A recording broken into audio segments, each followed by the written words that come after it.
नमो अरिहन्ताणम् नमो सिद्धाणम् नमो आयर्याणम् नमो वज्रायाणम् नमो लोये सवसाहूढम् तज्जयति परम् ज्योतिः समम् समस्तैरनन्तपर्यायैः दर्पणतमेव सकला प्रतिफलति पदार्थमालिका यत्र। 1008 मूलनायक आदिनाथ भगवान की जय।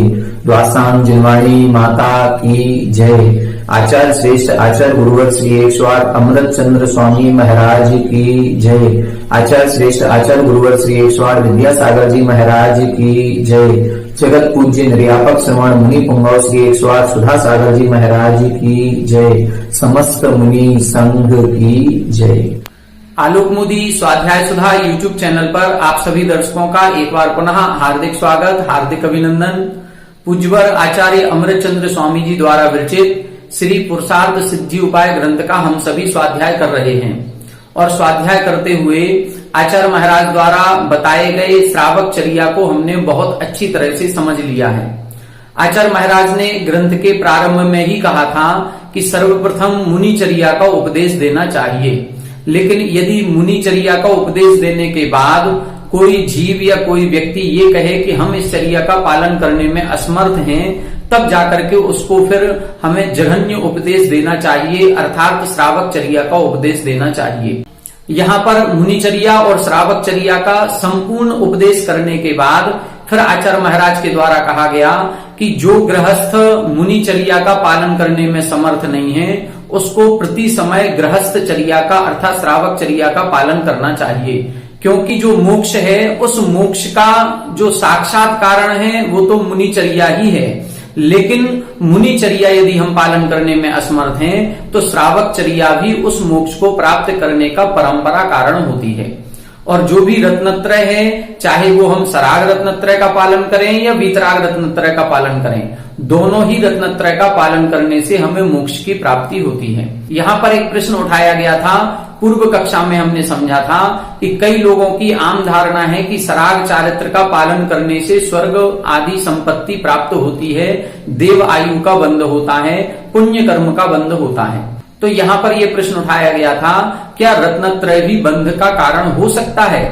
तब आचार्य महाराज ने बहुत स्पष्ट तरीके से कहा कि जो व्रत होते हैं या रत्नत्रय होता है, ये व्रत और रत्नत्रय तो मोक्ष के कारण ही होते हैं, इनसे कभी भी कर्म का बंध नहीं होता है, बल्कि इनसे कर्म की निर्जरा ही होती है। फिर ऐसा क्यों कहा जाता है कि रत्नत्रयधारी देवायु का बंध करता है, या जो तीर्थंकर प्रकृति का या आहारक दिक् का बंध होता है ये चौथे गुण स्थान से ऊपर ही होता है, या आहारक दिक् का बंध छठवें सातवें गुण स्थानवर्ती मुनिराजों के ही होता है। तो ऐसा जो कथन किया जाता है, इससे तो ये लगता है कि जो सम्यक दृष्टि होता है, जो सम्यक ज्ञानी होता है, या जो सम्यक चारित्र का पालन करने वाला होता है, वही जीव इन प्रकृतियों का बंध करता है। तो ऐसा प्रतीत होता है कि सम्यक दर्शन ज्ञान चारित्र ही इन प्रकृतियों का बंध कराते हैं। तब यहाँ इन्होंने स्पष्ट लिखा था कि सम्यक दर्शन, सम्यक ज्ञान और सम्यक चारित्र ये किसी भी प्रकृति का बंध नहीं कराते हैं, बल्कि इनके उपस्थिति में पाई जाने वाली जो हमारी कसाय है, रागादिक परिणाम है, उन परिणामों के कारण से कर्म का बंध होता है। जैसे हमने पूर्व कक्षा में बताया था कि जब सम्यक दर्शन होता है तो अनंतानुबंधी प्रकृति का अभाव हो जाता है, लेकिन हमारी सत्ता में अप्रत्याख्यान, प्रत्याख्यान और संजुलन इन कसायों का उदय रहता है। तो सम्यक दृष्टि जीव के जिन प्रकृतियों का बंध हो रहा है वो अप्रत्याख्यान, प्रत्याख्यान और संजुलन प्रकृति के उदय के कारण से हो रहा है। इसी प्रकार से जो सम्यक चारित्र का पालन करता है, जो छठवें सातवें गुण स्थानवर्ती मुनिराज होते हैं, उनके अनंतानुबंधी, अप्रत्याख्यान और प्रत्याख्यान इन 12 कसायों का अनुदय होता है।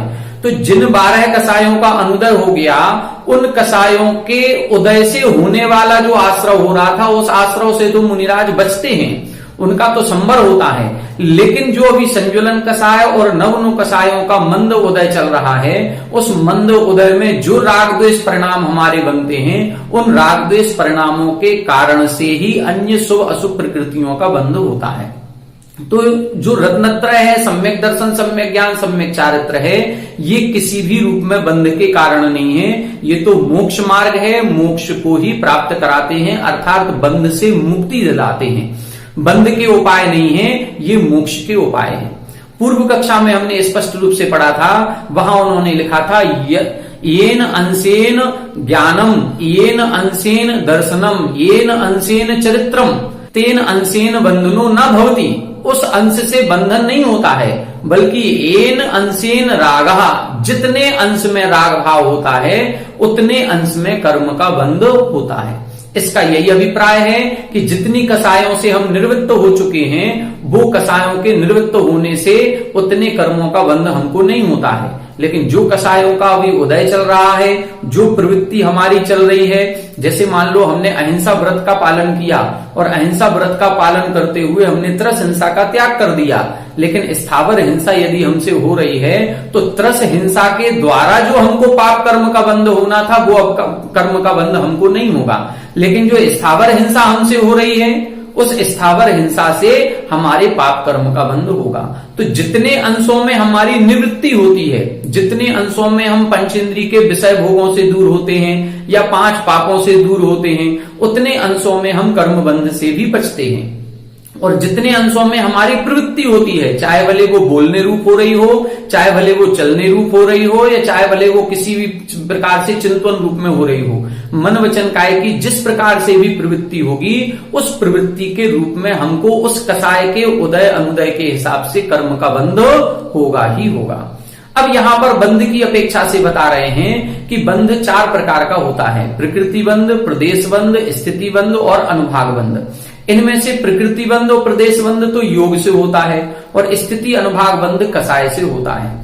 जब योग से प्रकृति प्रदेश बंध है और कसाय से स्थिति अनुभाग बंध है, तो जो सम्यक दर्शन, सम्यक ज्ञान, सम्यक चारित्र है, ये तीनों भी चीजें, तीनों भी क्रियाएं ना तो योग रूप होती हैं और ना कसाय रूप होती हैं। जब ये तीनों ना योग रूप है ना कसाय रूप है, तो फिर इनसे बंध कौन सा होगा, अर्थात कोई भी बंध इनसे नहीं होता है। अब इसी विषय को और अधिक स्पष्ट कर रहे हैं। पहले अपन श्लोक का उच्चारण करते हैं, फिर इसका अपन अर्थ समझने का प्रयास करेंगे। योगात् प्रदेश बंधः, योगात् प्रदेश बंधः, स्थिति बंधो भवति तु कसायात्, स्थिति बंधो भवति तु कसायात्, दर्शन बोध चरित्रम, दर्शन बोध चरित्रम, न योग रूपम कषाय रूपम च, न योग रूपम कषाय रूपम च, योगात् प्रदेश बंधः, योगात् प्रदेश बंधः, स्थिति बंधो भवति तु कषायात्, स्थिति बंधो भवति तु कषायात्, दर्शन बोध चरित्रम, दर्शन बोध चरित्रम, न योग रूपम कषाय रूपम च, न योग रूपम कषाय रूपम च। एक बार आप लोग उच्चारण करें। योगात् प्रदेश बंधः, स्थिति बंधो भवति तु कषायात्, दर्शन बोध चरित्रम, न योग रूपम कषाय रूपम च, योगात् प्रदेश बंधः, स्थिति बंधो भवति तु कषायात्, दर्शन बोध चरित्रम, न योग रूपम कषाय रूपम च। देखें यहां पर स्पष्ट कर रहे हैं, योगात् प्रदेश बंधः, जो योग होता है, अपन सभी ने चत्वार सूत्र पढ़ा है और तत्वार सूत्र में एक सूत्र पढ़ा, काय वांग मनः कर्म योगः। काय, वचन और मन की क्रिया योग कहलाती है, अर्थात काय के निमित्त से आत्मा में होने वाला परिस्पंदन ये काय योग है, वचन के निमित्त से होने वाला आत्म प्रदेश परिस्पंदन ये वचन योग है, और मन के निमित्त से होने वाला आत्म प्रदेशों में जो परिस्पंदन होता है उसे हम मन योग कहते हैं। और फिर उन्होंने सूत्र लिखा, सा आश्रवः, बस योग हुआ और इस योग को ही आश्रव कहते हैं। मतलब मन वचन काय की चंचलता से आत्म प्रदेशों में परिस्पंदन हुआ और कर्मों का आना शुरू हुआ, कर्म आत्मा में आ जाते हैं, इसी को आश्रव कहते हैं। तो जब कर्म आत्मा में आते हैं वो आश्रव है, और आत्मा के प्रदेशों के साथ कर्म के प्रदेशों का एक में एक संबंध हो जाना, इसे हम बंध कहते हैं। तो जो बंध होता है वो 4 प्रकार का होता है: प्रकृति बंध, प्रदेश बंध, स्थिति बंध और अनुभाग बंध। प्रकृति बंध का मतलब है कि जो कर्म परमाणु हमारे योग के कारण से, जो हमारे मन वचन काय की चंचलता के कारण से कर्म परमाणु आत्मा के प्रदेशों के साथ बंध को स्थापित हुए हैं, तो उन परमाणुओं के आने पर उनमें कोई ना कोई स्वभाव आएगा कि ये परमाणु क्या करेंगे। ये परमाणु ज्ञान को ढकेंगे, कि ये परमाणु दर्शन गुण को ढकेंगे, कि ये परमाणु सुख दुख देंगे, कि ये परमाणु हमको इस संसार में मोहित करेंगे, कि ये परमाणु एक पर्याय में रोके रखेंगे, ये परमाणु हमको उच्च नीच गोत्र की प्राप्ति कराएंगे, या हमारे शुभ अशुभ शरीर के अंगोपांगों की रचना करेंगे, या हमको जो लाभ भोग उपभोग आदि है इसमें विघ्न बाधा उत्पन्न कराएंगे। तो ये परमाणु क्या करेंगे, उसमें उनका स्वभाव प्राप्त हो जाना, ये स्वभाव की प्राप्ति ही प्रकृति बंध कहलाता है। प्रकृति का मतलब स्वभाव होना। तो वो जो स्वभाव उन परमाणुओं में आया है, उस स्वभाव का आना ही प्रकृति बंध है। अब वो परमाणुओं की संख्या कितनी थी, वो परमाणु हमने कितने लिए, तो उसको बोलते हैं प्रदेश बंध। प्रति समय हम जो परमाणुओं को ग्रहण करते हैं वो अनंतानंत परमाणुओं को ग्रहण करते हैं। तत्वार सूत्र जी में एक सूत्र आया है, नाम प्रत्ययाः योग सूक्ष्मैक क्षेत्रावगाः स्थिताः सर्वात्म प्रदेशेष अनंतानंत प्रदेशाः।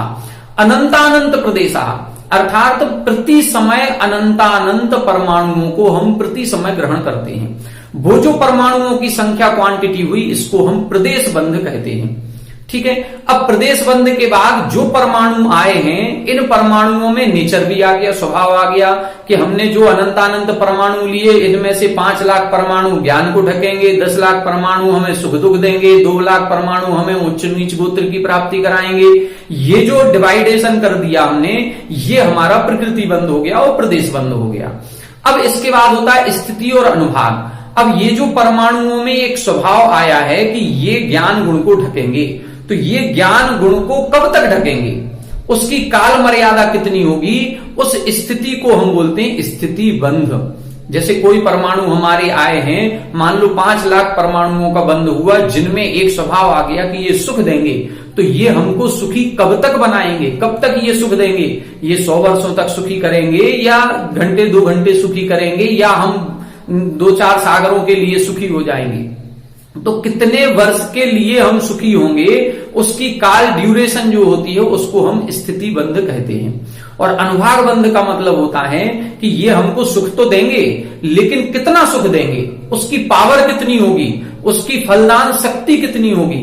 हम थोड़े से सुखी होंगे कि बहुत अधिक सुखी हो जाएंगे, हमें आनंद की प्राप्ति कितनी अधिक होगी, ये जो सुखी देने की फलदान शक्ति है, इसको बोलते अनुभाग बंध। तो जो हमारी मन वचन काय की प्रवृत्ति होती है, उससे तो योग कहते हैं, और उससे योग से हमको प्रकृति और प्रदेश बंध होता है, अर्थात परमाणु आत्मा में आते हैं और उनका नेचर डिवाइड हो जाता है।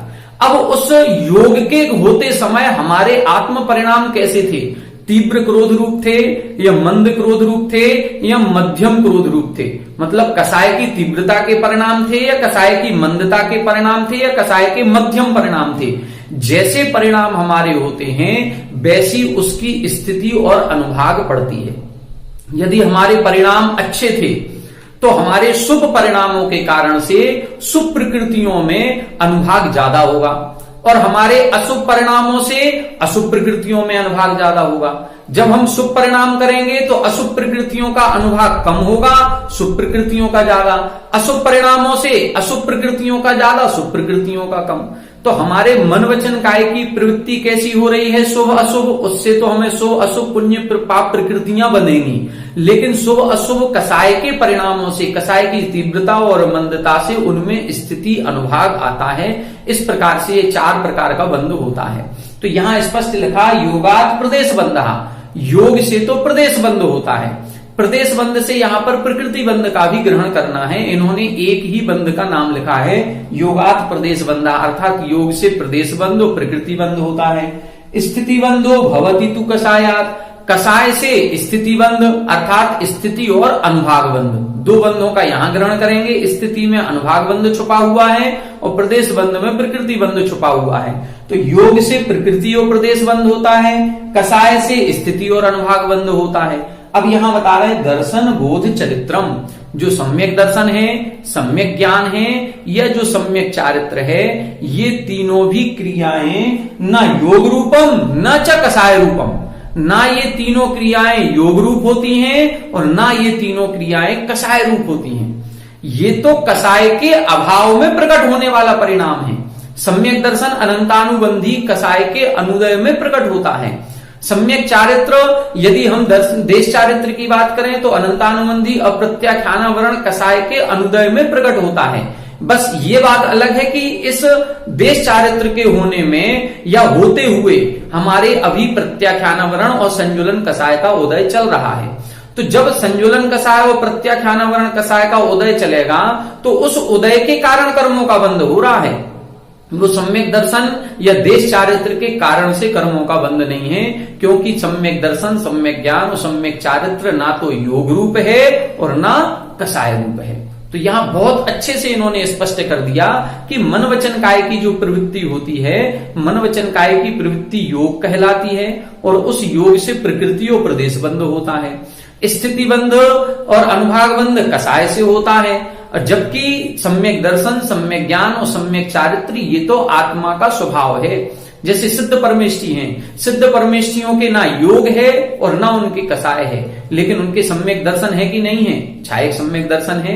उनके ज्ञान है कि नहीं है, अनंत ज्ञान की प्राप्ति उनके हो चुकी है। उनके चारित्र माना जाएगा कि नहीं माना जाएगा, उनके यथाख्यात चारित्र की प्राप्ति हो गई है। तो ये जो परम चारित्र की प्राप्ति सम्यक दर्शन ज्ञान चारित्र है, ये तो आत्मा का स्वभाव है। जबकि योग और कसाय ये कर्मकृत होते हैं, ये कर्मों के उदय अनुदय क्षयोपशम की अपेक्षा से होते हैं। इसलिए इधर इन्होंने स्पष्ट कर दिया कि जब दर्शन ज्ञान और चारित्र ना योग रूप है ना कसाय रूप है, जब योग और कसाय नहीं है तो ना तो इनसे प्रकृति और प्रदेश बंध होगा और ना इनसे स्थिति अनुभाग बंध होगा। जब चारों प्रकार का बंध ही इनसे नहीं होना है तो फिर दर्शन ज्ञान चारित्र रत्नत्रय कर्म बंध का या संसार का कारण कैसे हो सकता है। अर्थात किसी भी परिस्थिति में रत्नत्रय कर्म बंध का कारण नहीं है, ये तो कर्म से मुक्ति का अर्थात मोक्ष का ही कारण कहा गया है।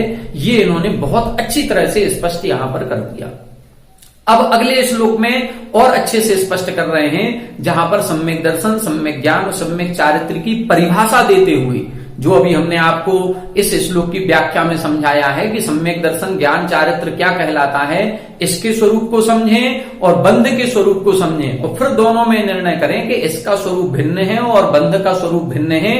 अर्थात ज्ञान चारित्र आदि के द्वारा कर्म बंध तो हो ही नहीं सकता है। तो अब सम्यक दर्शन ज्ञान चारित्र का स्वरूप क्या है, इसको अगले श्लोक में स्पष्ट कर रहे हैं। आइए देखते हैं अगला श्लोक। देखें, अब इस श्लोक में सम्यक दर्शन, सम्यक ज्ञान और सम्यक चारित्र का स्वरूप बता रहे हैं और सम्यक दर्शन ज्ञान चारित्र का स्वरूप बतलाते हुए बंध से ये किस प्रकार से पृथक है, इसको स्पष्ट यहाँ पर कर रहे हैं। आइए पहले श्लोक का उच्चारण करते हैं, फिर अपन इसका अर्थ समझने का प्रयास करेंगे।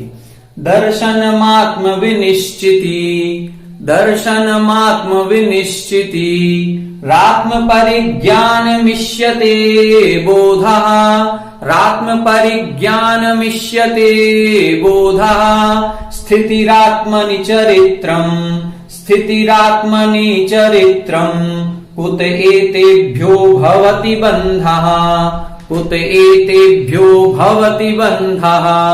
दर्शनमात्म विनिश्चिति, दर्शनमात्म विनिश्चिति, रात्म परिज्ञान मिष्यते बोधः, रात्म परिज्ञान मिष्यते बोधः, स्थितिरात्मनि चरित्रम्, स्थितिरात्मनि चरित्रम्, कुत एतेभ्यो भवति बन्धः, कुत एतेभ्यो भवति बन्धः। एक बार आप लोग उच्चारण करें। दर्शनमात्म विनिश्चिति, रात्म परिज्ञान मिष्यते बोधः, स्थितिरात्मनि चरित्रम्, कुत एतेभ्यो भवति बन्धः, दर्शनमात्म विनिश्चिति रात्म परिज्ञानमिष्यते बोधः स्थितिरात्मनि चरित्रम् कुत एतेभ्यो भवति बंधः। देखें, अब यहां पर बता रहे हैं दर्शनम, ज्ञानम, चरित्रम, इन तीनों का स्वरूप बताया जा रहा है। दर्शनम आत्म विनिश्चिति, पर द्रव्यों से भिन्न अपने आत्मा के अस्तित्व को स्वीकार करना कि पर जितने भी द्रव्य कही गई हैं, जीव, पुद्गल, धर्म, अधर्म, आकाश, काल, ये जो 6 द्रव्यों का स्वरूप कहा गया है, इसमें जीव का स्वरूप अलग है और पुद्गल, धर्म, अधर्म, आकाश और काल, इन 6 द्रव्यों का स्वरूप अलग है। इस प्रकार से अपनी आत्मा का श्रद्धान करना ही सम्यक दर्शन कहलाता है। पर द्रव्यंते भिन्न आप में रुचि सम्यक तो भला है। पर द्रव्यों से भिन्न अपनी आत्मा का श्रद्धान करना, इसको ही हम निश्चय सम्यक दर्शन या आत्म विनिश्चिति कहते हैं। ये सम्यक दर्शन का स्वरूप बता दिया। फिर लिखा आत्म परिज्ञानम इष्यते बोधा। बोधा यानी सम्यक ज्ञान किसे कहेंगे? तो सम्यक ज्ञानम इष्यते कहते हैं क्या? आत्म परिज्ञानम, आत्मा का विशेष ज्ञान होना ही सम्यक ज्ञान कहलाता है। पर द्रव्यों से भिन्न अपनी आत्मा का ज्ञान करना, भेद विज्ञान प्रकट करना कि पुद्गल का स्वरूप अलग है, पुद्गल जड़ है, इसमें स्पर्श, रस, गंध, वर्ण पाया जाता है, और हमारी आत्मा का स्वरूप जानना देखना है, मेरी आत्मा ज्ञायक स्वभावी है। ये जो भेद विज्ञान प्रकट हो जाता है कि ये अलग है और ये अलग है, दोनों प्रकार के स्वरूप अलग अलग हैं। जैसे सोना और चांदी कैसे भी कितना भी आपस में मिला दिया जाए, दोनों का रंग अलग अलग ही दिखाई देगा। सोना जो होगा वो अलग पीले रंग का चमकदार दिखेगा और चांदी अलग सफेद रंग की चमकदार दिखेगी। सफेद रंग और पीला रंग ये कितना भी आपस में मिला दिया जाए, चांदी सोने को मिलाने के बाद भी दोनों को लक्षण की अपेक्षा से, गुणों की अपेक्षा से पृथक पृथक कर दिया जाता है। इसी प्रकार से आत्मा और शरीर कितने भी अनादिकाल से एक में क्यों ना हो रहे हों, कर्म और आत्मा एक में क्यों ना हो रहे हों, लेकिन भेद विज्ञान के द्वारा इन दोनों को अपने आप पृथक कर दिया जाता है। जिन परम पैनी सुबुधि छेनी डारी अंतर भेदिया वर्णादि अनुरागादि ते निज भाव को न्यारा किया। ये जो पुद्गल है ये स्पर्श, रस, गंध, वर्ण वाला है और हमारी आत्मा का स्वभाव ज्ञायक स्वभावी है, जानना देखना। ये जो भेद विज्ञान प्रकट हुआ इसी को हम सम्यक ज्ञान कहते हैं। और सम्यक दर्शन सम्यक ज्ञान के साथ मतलब पर द्रव्यों से भिन्न अपनी आत्मा का श्रद्धान कर लिया, पर द्रव्यों से भिन्न अपनी आत्मा का ज्ञान हो गया।